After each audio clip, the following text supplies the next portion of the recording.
Holy shit. Is RFK and Trump teaming up to make you crypto millionaires? Or is this all something that's playing out in a much bigger picture? We're going to break that down in today's video. What I want to share with you guys is the middle class has to wake up in America and worldwide. Jerome Powell in 2021 shared with us, paraphrasing, that he's worried about the middle class getting wiped out, leveraged towards technology, coming back to a new economy. Well, welcome to what's called the crisis stage. About every 80 to 100 years, there's a massive shift in humanity. The last one that we had was 1929. Hear ye, the markets are collapsing. The difference is they didn't have all of this information that we have access to. That's the difference. They had to believe that the banks were collapsing, and they went and liquidated the banks. We had a huge stock market collapse. The middle class got wiped out. Everybody was in food lines, went into crisis. Communities came together. And then from 1929, right, that was the crisis stage, to World War II. Then in World War II, boom, after World War II, we had Bretton Woods. America became the dominant currency. And then there was a huge boom from 1944 all the way up to about 1960s. Then 1960s, we had the assassination of, I think it was Kennedy, right? And then all of a sudden, everything started to change. There was rebellion, and there was this whole cycle that happens, and now we're in the 80 years once again. We're in what's called the crisis stage, the 1929 stage, right? We have overvalued stock markets. We have more debt than we have money in the system. We have countries de-dollarizing from America, and within America, we now have civil war on the verge because the left and right are going against each other, and now within the right, you're seeing people start to separate. Here's the good news, is during the crisis stage, more wealth is built than ever before. So pull yourself to a 30,000-foot overview. Take a deep breath with me. Do some conscious breathing. Do it with me. 2 more.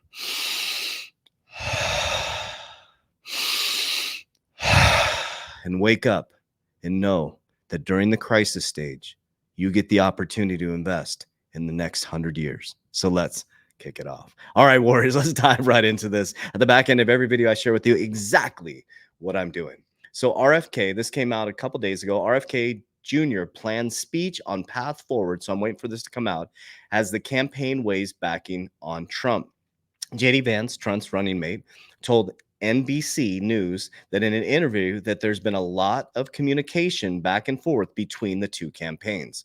So there was a pretty cool interview with Tom Bilyeu, and RFK's running mate, where I really enjoyed it. She was like, hey, listen, we may humble ourselves back out of this presidential race because it's about our kids and it's about our future of our country. And we may create a unity party with Donald Trump to pull the bullets away from the left. And so they are very pro crypto, which I'm going to dive in. So a Trump win, a unity party with RFK is going to be very, very, very favorable for cryptocurrency. Okay.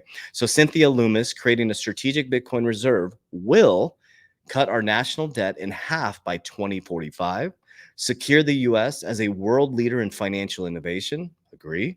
Create a brighter future for generational America.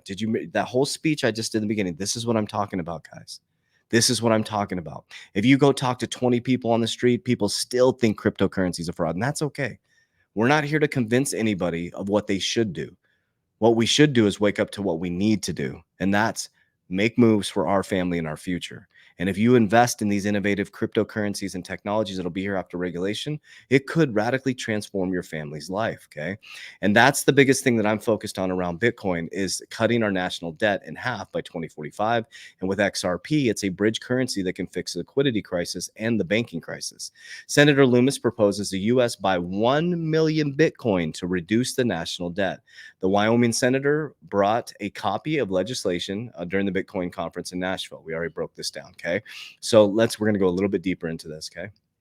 Trump backs U.S. Bitcoin reserve and says Democrats win will be a disaster for crypto. Every one of you will be gone. Yeah, I don't think it'll be good for crypto, but I don't think we're going to lose all our money in crypto. I mean, it's going to be a very different look. This is politics, right? the left wins, is going to be a very, very different regulation climate. It's going to be a very, very different crypto innovation. It'll be heavily regulated, heavily centralized, right? I don't think it's gonna destroy your crypto, your ability to make money in crypto. I think it's just gonna look very, very different. I think we'll bring in a CBDC. Okay, I wanted to read this part here. Former US President Donald Trump promises to maintain a strategic national Bitcoin reserve and never sell, which is a key factor. That's huge for you as an investor. The government sees Bitcoin and freewheeling speech that tighten the Republicans' candidates' grip on crypto voting for fundraising block. Okay. Now we're going to focus on RFK a little bit here. So RFK wants the US Treasury to buy 4 million worth of Bitcoin. Okay. If we go back to Cynthia Loomis, I think she said, where are we at here? She said, Senator proposes 1 million in Bitcoin, and RFK is saying 4 million worth of Bitcoin. Okay, so this is the article right here. This is the announcement, and then this is the article, okay? RFK Jr. wants the U.S. Treasury to buy 4 million worth of Bitcoin. Here's why it might be a good idea. So it breaks it all down. So last month, RFK headlined the Bitcoin 2024 conference. During his keynote speech, Kennedy said that if he becomes president, he would direct the U.S. Treasury to buy 550 Bitcoin per day. This is key. Write this down. Until the reserve had 4 million Bitcoin had been acquired. Okay. Let's dive into this. Let's dive on into how, if they're really being honest and really being truthful on this is what they're going to do. Holy shit. That's why I put that in the beginning. Okay. Do you realize what that'll do? They only mine 450 Bitcoin a day. They want to buy 550 Bitcoin a day. That means they're going to buy 100 over what is specifically mined for the next 116 years. 94% of the supply is gone. There's only 6% left. So every single day, when they buy 550 Bitcoins and pull it underneath the treasury and hold on to it every single day, that is Bitcoin becoming more valuable. Because what happens when the supply decreases? Supply and demand. It's very simple. When there's less supply, there's a lot more demand. So if they're buying over the amount that's mined every single year, and every 4 years, the mining gets cut in half, or the ability to mine it gets, or the amount being mined, or the rewards for mining get cut in half every 4 years. Every 4 years, it's going to become more valuable. So let me explain what I'm going to do with my Bitcoin. Okay. I'm going to use Bitcoin as a long-term hold. I'm going to do what the treasury is doing. If this happens, it's freaking the greatest macro trade ever. Okay. Rob Paul is I'm going to hold my Bitcoin. I'm not going to sell any of it. Okay. This is my thought process. And I'd love to hear your comments down below. So if I have an asset on this side, Bitcoin, that is going to continue to appreciate over the next 30 years where I'm here on this earth, 30, 40 years, God willing, say 40 years left on this earth. So I have 40 years of holding this historical asset that's going to go into my trust, right, when I die. So I have a historical asset that I ideally will keep going up because 94% of the supply is gone, right? So if I have this asset that keeps appreciating, right, I will never sell it. If I want to, I will borrow against the asset tax-free, and I will go buy a property and then take the renter's income and pay off the loan. So now I'm using tax-free money to buy a property, letting the renter pay down the loan. And it's appreciating as the loan's coming down. The property's appreciating. I now have a depreciating asset for taxes. I have a renter paying down my Bitcoin loan, which is tax-free money coming over to buy the property. And I have two appreciating assets at the same time. The difference is the real estate, or excuse me, the Bitcoin is different than the real estate. It's almost like real estate without the plumbing and without the managing of the tenants and stuff like that, right? All my other cryptocurrencies, so I'm exiting 50% during the bull run, okay? Because Bitcoin's going to go up. It's going to flood into alternative coins. I'm going to exit 50%. I'm holding 50% long term, and anything held the 50% long term, which everything settles, I'll be staking for interest income, and then I'll borrow against those as well. But I'll probably use Bitcoin as my leverage strategy to get tax-free money, right? And so that's what I do. I pull from the left side of the risk pyramid. I'm not worried about when the bull run is. When it's here, it's here. And when it's here, I just hit my exit targets by using Merlin, right?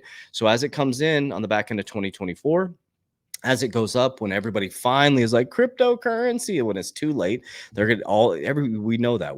If you're still watching this, you understand this. Everybody comes running in when the water's already warm, right? It's already boiling. It's the frog theory, right? We've already jumped out of the boiling water, right? So we're pulling on the way up. I pull it down the risk pyramid, And there's at the bottom of the risk pyramid, you have bonds, you have treasury bonds, you have savings accounts, checking accounts, and you have tier one capital, insurance, all tier one capital on the bottom. The safest way to store your money. So I pull it. Well, I'll take out the bank, but I pull it down and I basically bank on myself and I insure my money. That's what I do. I insure my money. And from there, I can compound it every 7 years at 10%. I can borrow against it tax-free. You see, that's the key. I'm learning the game. I'm borrowing tax-free, buying more assets, paying off the loan with OPM, other people's money. That's the wealth game, guys.